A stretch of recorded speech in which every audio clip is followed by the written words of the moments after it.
केंद्रीय मंत्री राव इंद्रजीत सिंह के डिनर ने हरियाणा की राजनीति को गर्मा दी है। सबसे बड़ा सवाल तो ये उठता है कि राव साहब को चंडीगढ़ में अहिरवाल के 12 विधायकों संग डिनर क्यों करना पड़ा। क्या वो हरियाणा सरकार के मुखिया से नाराज हैं? सरकार में उनके काम नहीं हो रहे हैं? सरकार में उनके समर्थक विधायकों की सुनवाई कम हो रही है? क्या वो भविष्य में कोई बड़ा राजनीतिक कदम उठाने वाले हैं? ये वो सवाल है जो हरियाणा के चौक चौराहों पर चर्चा का विषय बने हुए हैं। आपको बता दें कि पिछले दिनों केंद्रीय मंत्री राव इंद्रजीत सिंह 2 दिवसीय दौरे पर चंडीगढ़ आए थे। उनकी बेटी आरती राव हरियाणा सरकार में स्वास्थ्य मंत्री हैं। उन्हें हरियाणा सरकार की तरफ से सेक्टर 7 में कोठी मिली हुई है। इसी सरकारी आवास में राव साहब ने अहिरवाल के 12 विधायकों को डिनर पार्टी दी है।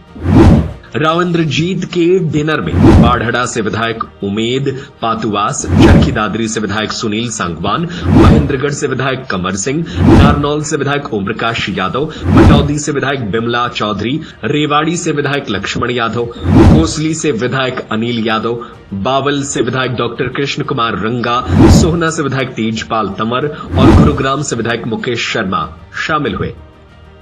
अधिकतर विधायकों का कहना है कि यह एक सामान्य डिनर था। इसी बहाने कई मुद्दों पर चर्चा हो गई। गजब की बात है कि इन 12 विधायकों में एक कांग्रेस के नांगल चौधरी से विधायक मंजू चौधरी भी हैं। मंजू चौधरी ने राव इंद्रजीत के धुर विरोधी राव अभय सिंह को हराया था। इस डिनर पार्टी में हरियाणा सरकार के कैबिनेट मंत्री और बादशाहपुर के विधायक राव नरवीर सिंह शामिल नहीं हुए थे। दोनों के बीच 36 के आंकड़े हैं। ये बात किसी से छिपी नहीं है। संभवतः यही वजह है कि वो राव इंद्रजीत की डिनर डिप्लोमेसी में शामिल नहीं हुए। अब बात आती है कि राव साहब और चंडीगढ़ में ही विधायकों को डिनर देने की नौबत क्यों आई? वो कहीं और भी दे सकते थे। इसमें कोई दो राय नहीं कि हरियाणा सरकार चंडीगढ़ से चलती है और चंडीगढ़ में राव साहब की धमक ना हो, ये कैसे हो सकता है? संभवतः राव साहब ने अपनी राजनीतिक धमक चंडीगढ़ के अधिकारियों और सरकार को सुनाने के लिए ही डिनर पार्टी आयोजित की हो, क्योंकि हाल ही में राव साहब ने गुरुग्राम की सभा में कहा था कि हरियाणा की सरकार उनके लोगों ने बनवाई है और उनके काम होने चाहिए। उस वक्त मुख्यमंत्री नायब सैनी मंच पर ही मौजूद थे। राव साहब के बयान से साफ झलक रहा था कि वे हरियाणा सरकार के कामकाज से खुश नहीं हैं। ऐसे में सवाल उठता है कि राव साहब के पास राजनीतिक विकल्प क्या है? क्या वो ऐसा कोई फैसला ले सकते हैं जिससे हरियाणा में वो मुख्यमंत्री बन जाएं और हरियाणा सरकार का सारा कामकाज उनके मुताबिक चले?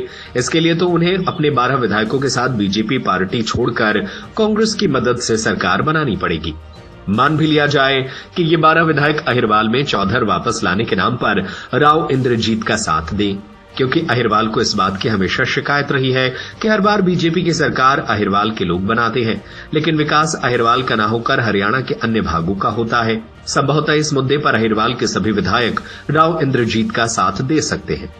अगर वो ऐसा नहीं करेंगे तो उन्हें राजनीतिक नुकसान उठाना पड़ सकता है, लेकिन इसके लिए राव इंद्रजीत को कांग्रेस का सपोर्ट चाहिए, तभी राव साहब हरियाणा के मुख्यमंत्री बन सकते हैं। लेकिन क्या ये इतना आसान है? बिल्कुल नहीं। कांग्रेस में राव साहब की वापसी के लिए भूपेंद्र सिंह हुड्डा मान जाएंगे, तब जबकि राव साहब ने कांग्रेस भूपेंद्र सिंह हुड्डा के विरोध में ही छोड़ी थी। वैसे भी भूपेंद्र सिंह हुड्डा अपनी चौधर किसी और के हाथ में क्यों देंगे? दूसरी बात, राव इंद्रजीत बीजेपी नहीं छोड़ सकते।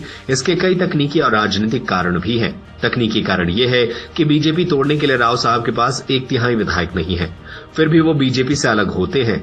विधायकों की सदस्यता जा सकती है, क्योंकि विधानसभा अध्यक्ष और राज्यपाल दोनों ही राव साहब के पक्ष के नहीं है। ऐसे में राव साहब के लिए खुद की पसंद की सरकार बनाना इतना आसान नहीं है।